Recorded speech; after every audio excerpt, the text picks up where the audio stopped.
exactly 5 years ago today that the U.S. was in Cuba and lost 2-1 against Trinidad and Tobago. Of course, that defeat, coupled with a variety of other results, we should say, guaranteed that the U.S. would miss out on the World Cup for the first time since 1986. It's been half a decade, Herc. Has U.S. soccer made the necessary changes since this all-time debacle? I don't know about changes, but for a second, let's put things into context. Look at everything that had to happen for the U.S. men's national team to have that wake-up call. And I'm calling it a wake-up call. Forget missing the World Cup, just a wake-up call. The U.S. men's national team had to lose to Trinidad and Tobago, who are already out, okay? Mexico had to lose to Honduras. Costa Rica had to lose to Panama. Panama scores a phantom goal that never goes in. All these things happen. The stars align, and the U.S. men's national team, who had a 3% chance of missing the World Cup before that game happened, misses the World Cup. But you can't call them unlucky. They had 10 games. No, 10 games to sort that out. I'm not calling them unlucky. I'm telling you what happened for the wake-up call. Listen to my words. The wake-up call. U.S. soccer desperately needed this wake-up call. That wake-up call happens, and what happens?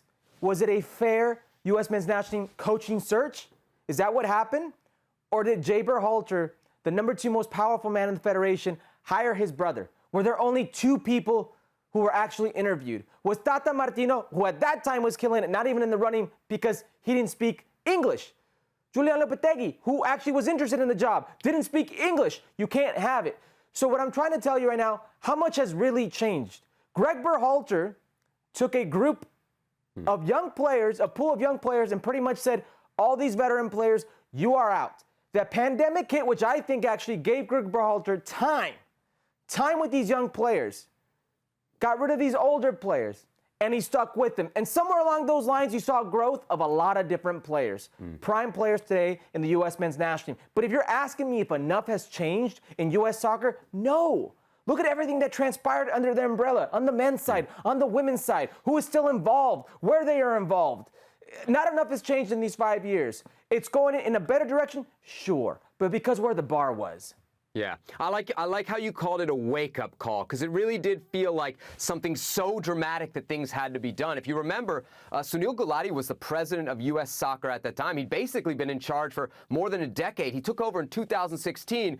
There was a moment in there when you thought Sunil Gulati was going to be president of U.S. Soccer for life. If they don't fail to qualify for that World Cup, Herc, I don't think he steps away. And there's other things that happen in the aftermath of that, right? With Sunil Gulati out of the presidency, you have that crazy presidential race of 2018. And what comes out of that, which I think is really important, it's kind of like a bureaucratic thing, but we've talked about it before on this show, is the uncoupling of U.S. soccer and Soccer United Marketing, which we know is the marketing arm of MLS. And that independence for the federation, for me, is something that is huge for all of American soccer. Long term, it may hurt MLS, but for all of American soccer, and that includes the national team, I think that uncoupling, that breakup was very good. I don't think that happens if Sunil Gulati is still president, and I don't think that Sunil Gulati is not the president anymore if the U.S. had indeed qualified and beaten or drawn against Trinidad. So I think there was some major changes, Herc, that are really, really critical that frankly don't happen if the U.S. doesn't lose and doesn't get eliminated there. You're right. Remind me really quick, who stayed with Soccer United Marketing?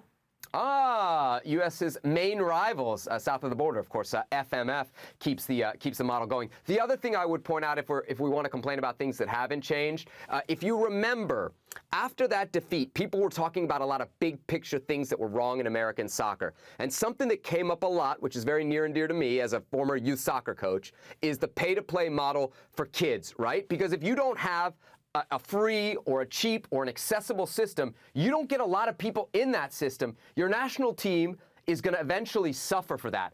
I don't think that's changed, Herc. I still work in that space a little bit. Youth soccer is still super expensive. Dude, you got a kid that's about to start. You got to take on like a second or third job if she's going to be in travel soccer, right? That's right. That's exactly what you got to do. It's an unfortunate event in U.S. soccer, or in our landscape, where it's still very much an elitist sport. Things have to change if soccer wants to continue to grow in the right direction in this country.